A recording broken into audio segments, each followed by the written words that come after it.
Hi all! Everything in my video is pulled from the public domain, and I am using them under the Fair Use, Fair Dealings guidelines. Everything I say is my own opinion. You should look into this information for yourselves, but I'm pretty sure I'm right. Good morning, everybody. I hope everybody's having a fabulous day today. We actually have a lot to cover, so let's just jump in and get there, shall we? Let's go. To start off with, Canada is actually going to put out a new series of commemorative coins for Queen Elizabeth.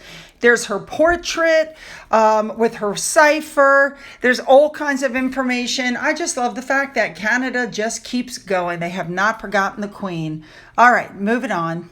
Next up, the Duke of Kent went to Opera North recently. He watched their rehearsal. He saw the costumes, the wigs, and the education team. And then he dropped into Howard Assembly and their restaurant named Kino's. Looked like he had a fabulous time. Good for him. Love seeing him out. Moving on. Next up, we have Princess Catherine, the Princess of Wales. She is the patron of the National Portrait Gallery. So they've been closed for 3 years for an extensive refurbishment, which started in 2020. So she went to reopen the National Portrait Gallery.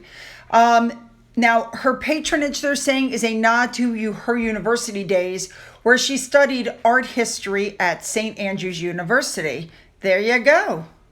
When she first arrived, she was greeted by Jamie Faubert, who is the project architect, and Tracy Emin, who is one of the artists. And she was commissioned to create artwork for the gallery's new doors, which takes 45 carved brass plates representing, quote, every woman through time. How lovely is that? You can see the doors in the background there. Beautiful, beautiful work.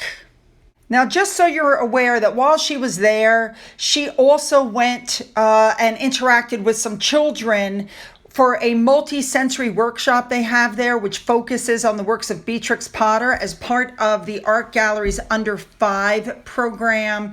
Those pictures, however, I'm not included in these photos. It's a program that was developed and encourages learning and playing in the gallery. Okay. Now, she was shown through multiple rooms. There was one called the Mildred and Simon Pally Learning Center, which is a crucial part of the building's redevelopment.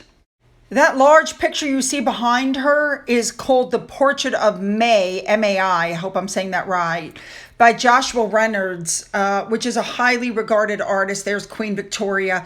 They have 50 new acquisition pictures in the gallery that she went around and she saw. You know, this was right up her alley. She's all about art. She's always liked art. Now, while she was there, she met up with former Beatles singer Sir Paul McCartney and his wife Nancy. Now, he has his own photographic exhibition next week opening there, and it focuses on the Beatles from 1963 to 1964. Wow, I bet nice. Hard to believe he's 81. Anyway, she opened a plaque. Now, the interesting thing is there is a picture that has been left off the wall. It's a picture of William and Harry put together. Now, people are saying that maybe the royal family had that picture removed. The gallery is saying no. The gallery says that those decisions are made by the gallery's curatorial team, and they have over 250,000 portraits, and they can only display a small percentage at a time. Okay. A big thank you to Remoulade Sauce, of course, for the outfit information on Catherine. I love these shoes. You know what kills me? Everybody's like, those are Meghan's shoes. Meghan wore them once. They are not her shoes, and she didn't even wear them correctly.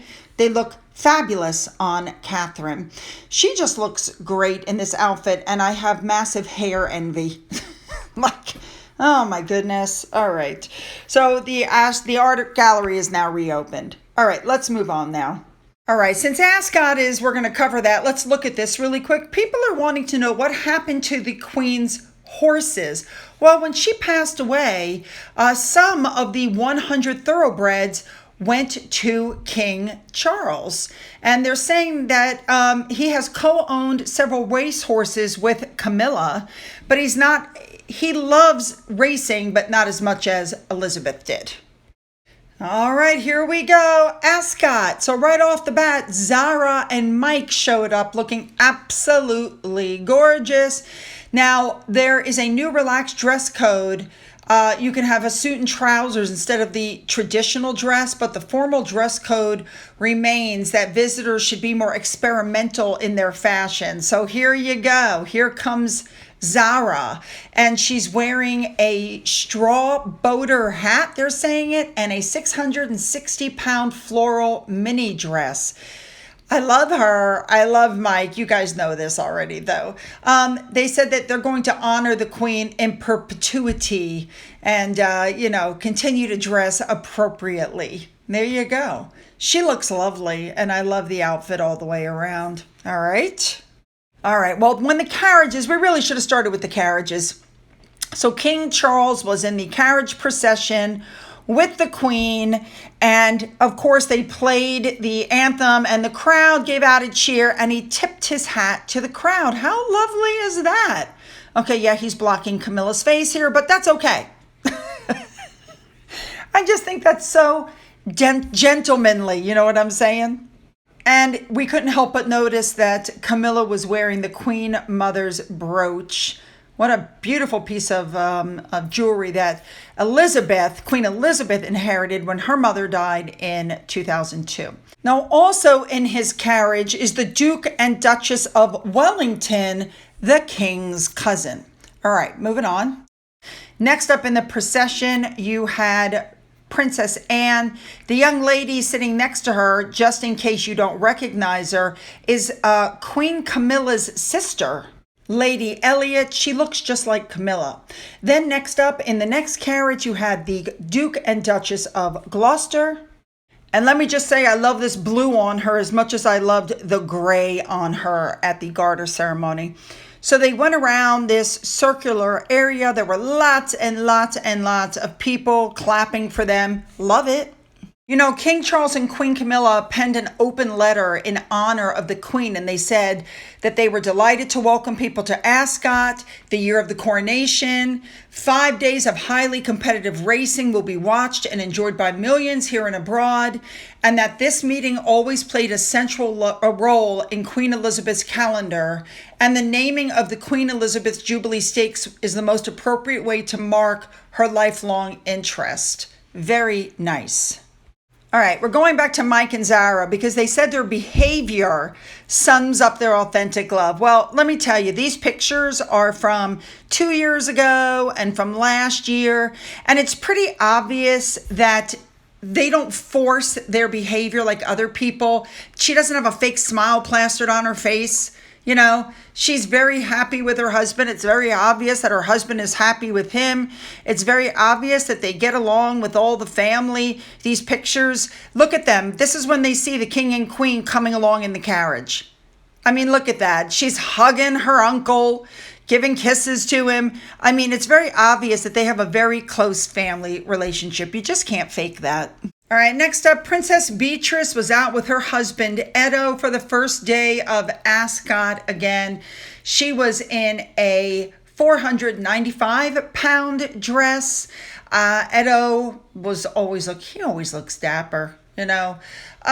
Anyway, I love this couple. You already know I love this couple. They're so cute together, and she's so unpretentious. Yeah. Again, a big thank you to Remoulade Sauce for all the information on what she was wearing. I got to be honest, she looks nice, but it's not one of my favorite outfits. I don't know. And that head thing. All right. So, of course, the carriages stopped. Everybody got out. Again, Duchess of Gloucester. I love the blue on her. Very nice.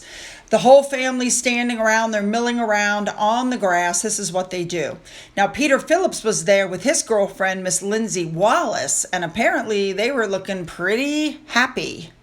Now we're going to move on to Queen Camilla. She looked absolutely gorgeous. She was wearing a gem-embellished coat and a dress. Now here's the interesting part, and I have to wonder if this was done intentionally. I don't think it was, but remember the whole reports about Meghan Markle is going to be signing with Dior, and then Dior came out and denied that they had any agreement or contact with the Duke and Duchess of Sussex. Well, come to find out, Camilla was wearing Dior. Slap.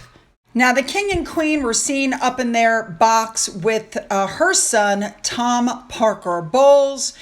It looks like this race must have been like really nail biting, because everybody looks like, oh my God, is he going to win? Is he getting up there to the top? What's happening? Wait a minute. Wait, he's slowing down. No, he's picking up.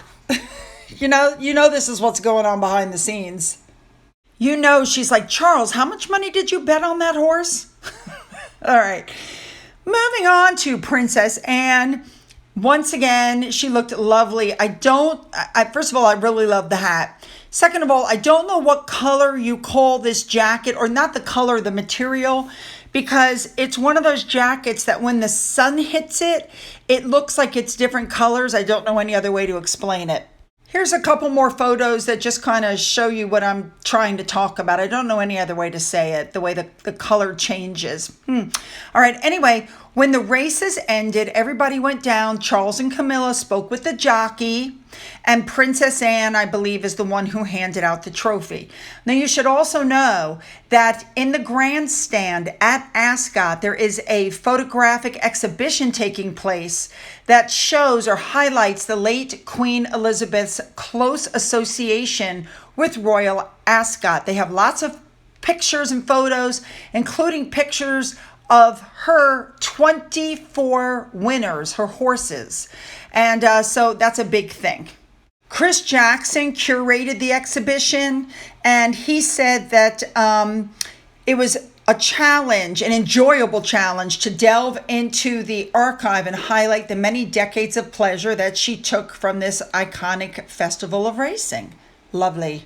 Next up now, King Charles welcomed the President of Estonia, I hope I'm saying this right, President Alar Karis, at his Berkshire residence. Apparently, he was elected with 2/3 majority of votes, and he got into office in October in 2021, but the election received some criticism, and there's some issues. All right, moving on. So while Catherine was opening a museum and everybody else was at Ascot, William went to St. George's Park. He went to visit Serena Wiegman, I think is how you say it. She is the head coach of the Lioness, and he awarded her with a CBE. They're saying it was a complete surprise. She had no idea it was happening, and she was at a complete loss of words when she got it. She said she was going to dedicate the title to the players, coaching team, and everyone in the English League who had worked for their joint success. How nice is that? Now, also while William was there, he presented a legacy cap to football player Bethany England. And we know how much William loves this, the football, soccer, whatever you want to call it. Anyway, I think it was a very good day for them all. Now, while they were there, he also teamed up with England's defender, Millie Bright, and he played table football. Okay, now this must have been a heck of a match, and somebody made a goal, because look at this girl's face on the left. Like, her mouth doesn't close. So when they were done with the table hockey, he sat down and he was joking around with some of the players at the table. All in all, I think it was a very fruitful visit. All right, here we go. Let's turn our attention to some of the bigger stories. Harry and Meghan. Meghan is being accused of doing chats for Archetype separately from her guests, and then having the audio of her voice edited into the episodes. In other words, she didn't do the interviews, somebody else did them. Okay? Now, these are allegations that have come out since their podcast was axed. We know that Rebecca Sananess already came out and said she did most of the work. According to these articles, multiple sources said that many of the interviews, so it was more than just one, many of the interviews were done with other staffers, and Meghan's questions were edited in afterwards. I can totally see her doing that, especially since everybody's saying that she's lazy. Now, they have a perfect example. Guest Allison Yarrow, who is a journalist from New York, actually revealed herself that she didn't speak to Meghan when she was being interviewed for her appearance on the episode To Be or Not to Be. Okay, she actually shared a picture of herself in front of a sign for Gimlet, which is an audio production company, and thanked Farrah in the caption for being an excellent interviewer. So there is somebody right there. Now, you know you can't sue for things if they're not true. So are they going to sue the New York Post now for reporting this? Just like they sued Tom Bauer, just like they sued Valentine Lowe, just like they sued the person who papped their son's face. We also know now, don't we, that they were never number one, that Spotify messed with the numbers. This has all come out now. Unbelievable. All right, moving on. All right, here we go. As if it wasn't bad enough that Spotify has labeled them effing grifters, now Kelly Osbourne went off on a tirade where she compared Harry as a whining, whinging, complaining twat, I think is the word she used. Anyway, I have the whole thing. You'll have to read it at the bottom. As you can see, I've put the captions are in there as to what she said about him, which we all agree with what we're thinking it. She just said it. You know, I mean, what can I say? The truth is, people don't like them. People realize that they're lazy and they don't want to work and they want to just live off of other people's work. And now Kelly Osbourne is calling them out, which I think is absolutely delicious. And I love this girl. I even love her purple hair. I've said it before, I'll say it again. She is only saying what the rest of us are thinking. Stop whining, stop complaining, actually do some real work. And if you can't, then go away. All right, moving on. So not only do we know now that they whine and complain and whatever, and that they didn't actually do the interviews that they won awards for the interviewing, now it's coming out that Netflix apparently has had issues getting along with the two of them. Apparently Meghan is extremely lazy, entitled, and too hard to work with, and that people loved Harry before, and now Meghan has dragged him into the dirt, and it's being said that after the Heart of Invictus releases, they're going to dump them as well. Well, this ought to be interesting. You know, the truth of the matter is, and this is what everybody is saying, and I completely agree with it. They're saying that Harry and Meghan are essentially lazy. They don't want to work. We know that they work 1 hour a week. 1 hour, you guys. 1 hour a week. Unbelievable. And now you're sitting here thinking that people are making fun of them. People are making fun of them. Can you blame them? You couldn't find time to fit it into your occasionally grueling 1 hour a week work.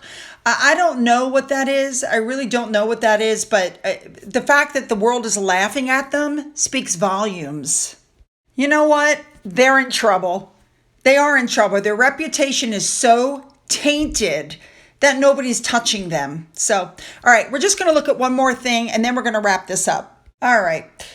Thank you to Cassie11New on Twitter for pointing this out. I think it's so important. Remember I told you guys the other day that Harry and Meghan are signed up to do speeches? And here's Harry's bio, where again it points out he's Prince Harry and a member of the royal family. Well, I think it's terrible that when you look on the back page what it says. I agree. It says Prince Harry does public duties in support of the Queen. Are you kidding? Oh my goodness. Even when she was alive, you were crapping on her. All right, we're ending this with a blind item that came out that basically said that Meghan's new representation seems to be throwing Harry under the bus and blaming him for absolutely everything. They're insinuating Meghan doesn't need him or his toxic mess, which says to me that something's coming down the pike. You guys know what I want. Write those comments down and make them good. Don't forget to hit the subscribe button and the bell. If you've already hit the button, double check. Make sure you're still subscribed. For those of you who haven't got my contact information for my Twitter, my Getter, my Rumble, my email, my physical address, you'll find all of that in the description box. For those of you who have donated to my coffee fund or through the thanks button, thank you so much. And as always, you guys, have a great day.